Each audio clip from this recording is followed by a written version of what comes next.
श्री रामपुत्र लौह कुश की कहानी जन्म से मृत्यु तक आइए सुनते हैं। आज हम आपके साथ रामायण के लौह कुश की कहानी को शुरू से अंत तक साझा करने वाले हैं। लौह कुश भगवान विष्णु के 7वें अवतार भगवान श्री राम व माता लक्ष्मी की अवतार माता सीता के पुत्र थे। उनका जन्म वाल्मीकि आश्रम में हुआ था तथा शिक्षा भी वहीं से संपन्न हुई थी। माता सीता के भूमि में समाने के पश्चात उन्हें उनके पिता श्री राम के द्वारा अपना लिया गया। वह अयोध्या का राजकुमार बनाया गया। लव और कुश जुड़वा भाई थे, जिसमें लव को अपनी माँ सीता के समान गौर वर्ण का तो कुश को अपने पिता श्री राम के समान काले वर्ण का बताया जाता है। दोनों में कुश बड़े थे। श्री राम के द्वारा जल समाधि लेने के पहले कुश को अयोध्या का अगला राजा घोषित कर दिया गया था। आज हम आपको लौह कुश का जीवन परिचय देंगे। लौह कुश की कहानी आइए सुनते हैं। जब श्री राम माता सीता के साथ 14 वर्षों के वनवास के पश्चात पुनः अयोध्या आ गए, तब उसके कुछ दिनों के पश्चात अयोध्या की प्रजा ने माता सीता के चरित्र को लेकर दबी आवाज पाते होने लगी। सभी 1 वर्ष तक माता सीता के रावण के महल में रहने पर उनकी पवित्रता पर संदेह कर रहे थे। जब माता सीता को इसका पता चला तो राजधर्म को निभाने व प्रजा को एक उचित संदेश देने के लिए उन्होंने स्वयं वनवास में जाकर रहने का निर्णय लिया। श्री राम उन्हें छोड़ने को तैयार नहीं थे, लेकिन माता सीता उन्हें समझाकर वन में चली गईं। वहां जाकर माता सीता वाल्मीकि आश्रम में रहने लगी। जब वे वन में गई उस समय वह गर्भवती थी, इसलिए कुछ महीनों के पश्चात लौह कुश का जन्म हुआ। लौह कुश की कहानी बहुत ही मार्मिक है। आइए आगे सुनते हैं। वह इसलिए क्योंकि जब उनके पास अपनी माँ सीता का साथ था, तब उनके पिता श्री राम उनसे दूर थे। जिस क्षण से उन्हें अपने पिता श्री राम का साथ मिला, उसी क्षण से वे अपनी माँ सीता से दूर हो गए थे। आइए लौह कुश के जीवन में कब क्या कुछ घटित हुआ उसके बारे में जानते हैं। लौह कुश की शिक्षा। लौह कुश को अपनी माँ का असली नाम नहीं पता था तथा वे उन्हें वनवती के नाम से ही जानते थे। ना ही उन्हें श्री राम को अपने पिता होने का ज्ञात था। माता सीता व लौह कुश का असली परिचय केवल महर्षि वाल्मीकि ही जानते थे। जब लौह कुश बड़े होने लगे तब महर्षि वाल्मीकि ने उनकी शिक्षा प्रारंभ कर दी। लौह कुश अपने गुरु व माता के सानिध्य में रहकर अस्त्र शस्त्र चलाना सीखते थे। महर्षि वाल्मीकि ने उन्हें छोटी आयु में ही अस्त्र शस्त्र विद्या में पारंगत कर दिया तथा समय आने पर उन्हें कई दिव्य अस्त्र भी प्रदान किए। इसी के साथ उन्होंने दोनों शिष्यों को संगीत विद्या में भी पारंगत किया। उन्होंने अपने द्वारा लिखी गई रामायण लौह कुश को छंदबद्ध तरीके से रटा दी थी। अब दोनों बालक अस्त्र शस्त्र विद्या के साथ साथ संगीत में भी निपुण हो चुके थे। लौह कुश की हुई लड़ाई। एक दिन जब उनकी माता व गुरु पूजा करने कुछ दिनों के लिए आश्रम से बाहर गए हुए थे, तब आश्रम की सुरक्षा का भार उन दोनों पर ही था। उसी समय श्री राम अश्वमेध यज्ञ का घोड़ा वाल्मीकि आश्रम के पास से गुजर रहा था, जिसे दोनों ने पकड़ लिया। उन्होंने श्री राम के उस घोड़े को पकड़कर श्री राम के राज्य को चुनौती दी। इसके 2 मुख्य कारण थे। एक तो वे क्षत्रिय धर्म के कारण ऐसा कर रहे थे और दूसरा वे श्री राम से माता सीता का त्याग किए जाने का प्रश्न पूछना चाहते थे। श्री राम का अश्वमेध घोड़ा पकड़े जाने पर दोनों का उनके भाइयों व सेना के साथ भीषण युद्ध हुआ। उन्होंने एक एक करके श्री राम के तीनों भाइयों शत्रुघ्न, लक्ष्मण व भरत तथा महाराज सुग्रीव को मूर्छित कर दिया तथा वीर हनुमान को बंदी बना लिया।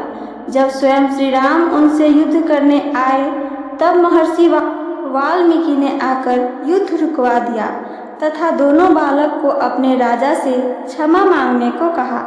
तब लौह कुश ने श्री राम से क्षमा मांगी तथा माता सीता का त्याग किए जाने पर प्रश्न किया। श्री राम ने उन्हें राजधर्म की व्याख्या बताई और वहाँ से चले गए। लव कुश की सच्चाई। जब माता सीता पूजा करके वापस आश्रम पहुंची तो लव कुश ने उन्हें खुश होकर लक्ष्मण इत्यादि से अपने युद्ध की बात बताई। यह सुनकर माता सीता अत्यंत भयभीत हो गई। वह विलाप करने लगी। उन्होंने लव कुश को बहुत डांटा तथा अपनी असली परिचय उन्हें बताया। माता सीता ने लव कुश को बता दिया कि वे ही सीता हैं, जो श्री राम की पत्नी हैं तथा वे दोनों उन्हीं श्री राम के पुत्र हैं। महर्षि वाल्मीकि ने भी आकर इस बात की पुष्टि की। यह सुनकर दोनों बालक आश्चर्यचकित रह गए थे। इस तरह से लव कुश की कहानी सही मायनों में यही से शुरू होती है। इसके बाद जो कुछ घटित हुआ, आइए उसके बारे में भी जान लेते हैं। लव कुश का अयोध्या जाना। तब महर्षि वाल्मीकि ने लव कुश को बताया कि अब वह समय आ गया है जब वे अयोध्या जाकर उनकी लिखी रामायण को लोगों को सुनाएं, जिससे अयोध्या की प्रजा को अपनी गलती का एहसास हो। उसके बाद दोनों बालक अयोध्या की गलियों में घूम घूम कर संगीत के माध्यम से रामायण का कथा सुनाते थे। धीरे धीरे उनकी प्रसिद्धि इतनी बढ़ गई कि श्री राम के द्वारा उन्हें अयोध्या के राजमहल में बुलाया गया। वहाँ उन्हीं दोनों बालक को देखकर श्री राम बहुत ही प्रसन्न हुए, लेकिन लव कुश ने उन्हें कुछ नहीं बताया। उन्होंने केवल अपने पिता की चरण वंदना की तथा अगले दिन राज दरबार में रामायण कथा सुनाने का कहकर चले गए। लव कुश की रामायण आइए आगे सुनते हैं। अगले दिन राज दरबार प्रजा से खचाखच भरा था तथा सभी राज परिवार के सदस्य, गुरुजन, मंत्री, सैनिक वहाँ उपस्थित थे। लव कुश ने श्री राम के जन्म से लेकर राज्याभिषेक तक की संपूर्ण कथा सुनाई। वह सभी प्रजावासियों से ने बहुत प्रसन्न होकर भी सुनी भी थी। माता सीता के वनवास में जाने के बाद की कथा कोई नहीं जानता था। जब लव कुश ने अयोध्या की प्रजा का माता सीता पर संदेह करना, माता सीता के त्याग व उनके वन में जाने के बाद की कथा सुनाई तो सब अचंभित रह गए।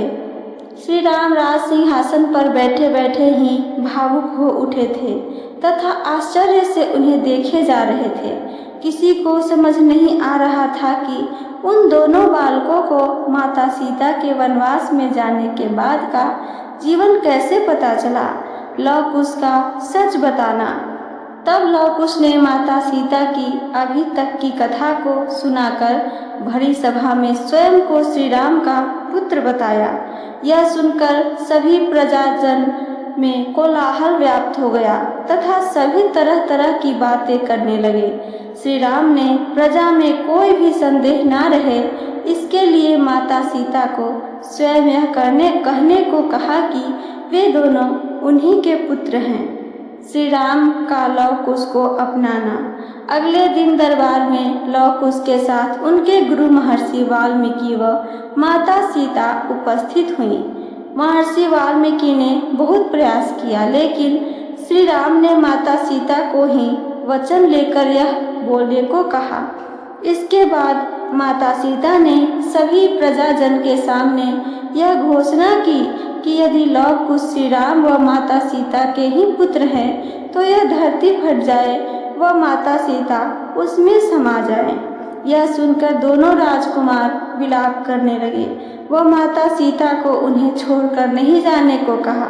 तब माता सीता ने दोनों बालकों को श्री राम की शरण में जाकर उनकी सेवा करने का आदेश दिया तथा स्वयं धरती में समा गई। माता सीता के धरती में समाने के पश्चात श्री राम विलाप करने लगे तथा अंत में अपने गुरु के परामर्श पर लव कुश को खुशी खुशी अपने पुत्र रूप में स्वीकार कर लिया। लव कुश का राजा बनना। आगे आइए सुनते हैं।